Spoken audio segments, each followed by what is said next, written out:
এটা আপনি চাইলে ওয়াশরুমে করতে পারবেন, আপনার কিচেনে রাখতে পারবেন, চাইলে ডাইনিং এর সাইডে এক জায়গায় রাখতে পারবেন। দেখেন এটা কত বড় জায়গা আছে, অনেক বড়। আপনি ছোটখাটো জিনিস আছে রাখা যায় না, হারিয়ে যেতে পারে, তো এটার মধ্যে আপনি অনেক ছোটখাটো জিনিস সুন্দর করে রাখতে পারবেন। এখানে আপনি অনেক বড় সাইজের বোতল রাখতে পারবেন, যে কোনো তেলের বোতল বা সসের বোতল রাখতে পারবেন। এরপরে যদি মিডিয়াম সাইজের কোনো বয়াম থাকে আপনি সেগুলো রাখতে পারবেন, সেটা হলুদ মরিচ গুঁড়া বা অন্য অনেক ধরনের মশলা আইটেম আপনি রাখতে পারবেন। তার থেকে অনেক ছোট বোতল থাকে যেগুলো এখানে রাখতে পারবেন।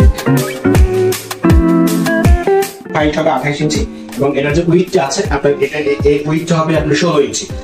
এবং এটার যে ডিপটা আছে এটা হবে আপনার এখান থেকে এখানে এটা হবে 5 ইঞ্চি। আর এই প্রথম যে বড় লেয়ারটা এটা হবে আপনার 15 ইঞ্চি সাইজের যে কোনো বোতল আপনি রাখতে পারবেন, 15 ইঞ্চি হাইটের। আর এখানে রাখতে পারবেন আপনার 8 ইঞ্চি হাইটের যে সেকেন্ড লেয়ারে যে কোনো জিনিস রাখতে পারবেন।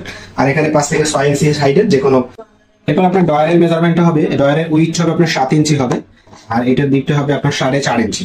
হ্যাঁ, আর এটার হাইট হবে আপনার হাইটটা হবে প্রায় 2.5